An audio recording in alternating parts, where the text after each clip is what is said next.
This is the Steam Frame, one of the most hyped VR headsets, well, ever. It has specs that make the Quest 3 seem like a Quest 2.9, it has access to the biggest game library on the planet, and gives you a completely new way to use VR that might or might not change everything. Whether you're rocking the Quest or still clinging to the Index, or even thinking about jumping into VR for the first time, there's only one real question. Should you buy the Steam Frame? Now, you're probably in one of these three categories. You're ready? Already sold the moment you heard the word Valve. Curious? Waiting a few months to see if it's actually any good. And the justifiers. The ones who need a real reason to buy the frame. So let's start there. Why would you even want to buy this thing?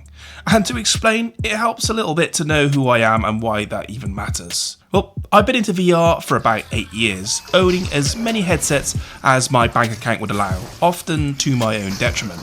But the obsession paid off. I now work inside VR through Flat2VR and Impact Reality. I live and breathe this stuff, and for me, even a marginal upgrade can genuinely be worth it. And in some ways the specs are just a marginal increase. This is not a clean generational upgrade over the Quest 3, and in some ways the specs are basically a rounding error. But architecturally, Steam Frame is playing a completely different game. The display pipeline is very similar to the Quest 3's displays, which are 2064 by 2208 per eye, LCD and 120Hz. And the Steam Frame is 2160 by 2160 per eye, LCD up to 144Hz, so roughly a couple of percent increase. You're not really going to notice. The SoC is also different from the Quest, but not to the point where it's a clear upgrade. The Steam Frame has a Qualcomm Snapdragon 8 Gen 3 with Adreno 750 GPU block. And in simpler terms, it's estimated to be about 20 to 40% more powerful than the Quest 3. But the next bit is where I start to perk up. It has built-in eye tracking with the promise of foveated rendering and foveated streaming, which will be really handy in reducing performance load of VR and 2D games. And that, in combination with a dedicated 6GHz Wi-Fi streaming, means this thing can stream PC games like a dream.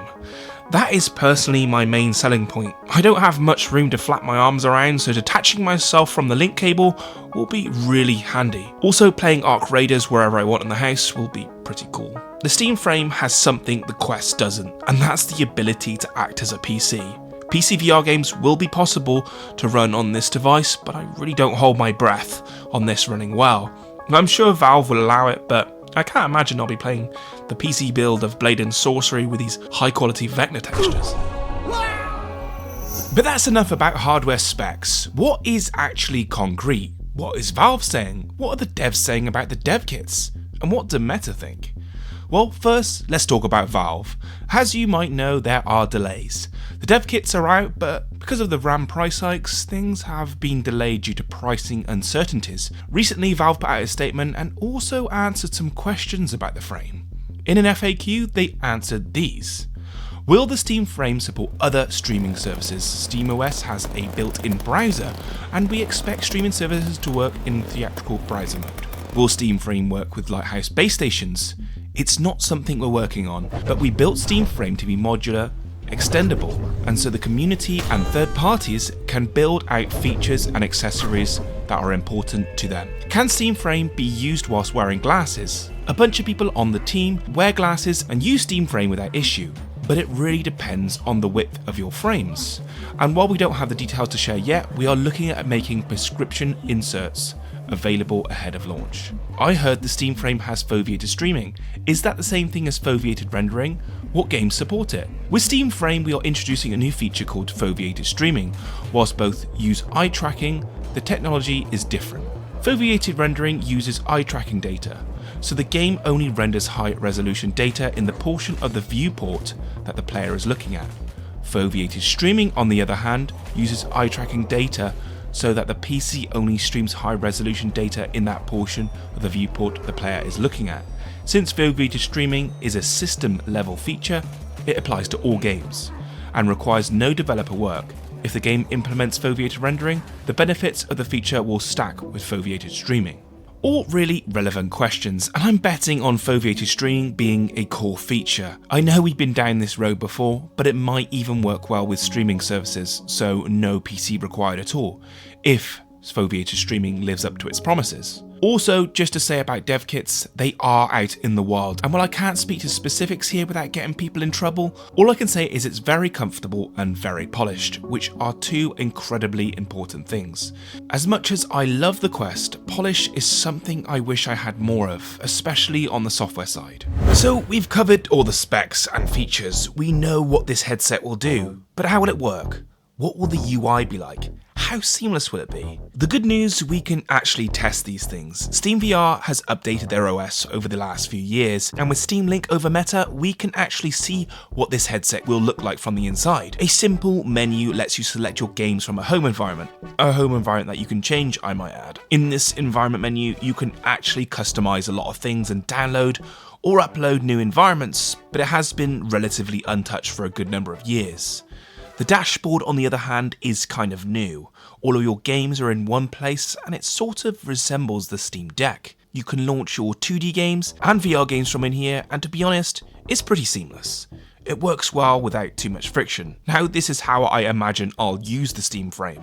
Custom environments, playing games, or watching things.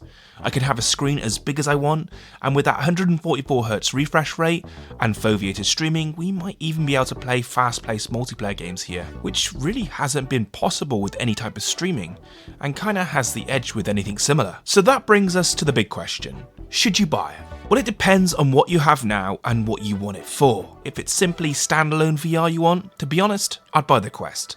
You're not going to notice a huge difference here, especially when the Quest has such a large ecosystem. Yes, PCVR games will be possible on standalone, but it will still require huge optimization from developers. If you're buying this for PCVR, it may be a good choice if you're looking for wireless PCVR, but if you're coming from, say, a big screen beyond, in terms of wired VR, you're not going to get a better experience. Another category is 2D gaming. This is where things get a little confusing, because the easy argument is just buy a Steam Deck, but the capability to stream your PC at low latency, especially with foveated streaming, is a really interesting selling point and makes it a better platform even playing 2D games in that use case. Plus, you'll get a bigger screen and higher refresh rate to play with. But outside of streaming PC 2D gaming, it may struggle to match the deck unless foveated rendering amplifies performance. So that really does depend on your use case. For me personally, I trust Valve. They tend to make great products, and the fact this will basically act as a PC gives you a lot of freedom. I use my deck to emulate a lot, so that alone is a big selling point. The biggest mystery for all of us is going to be price.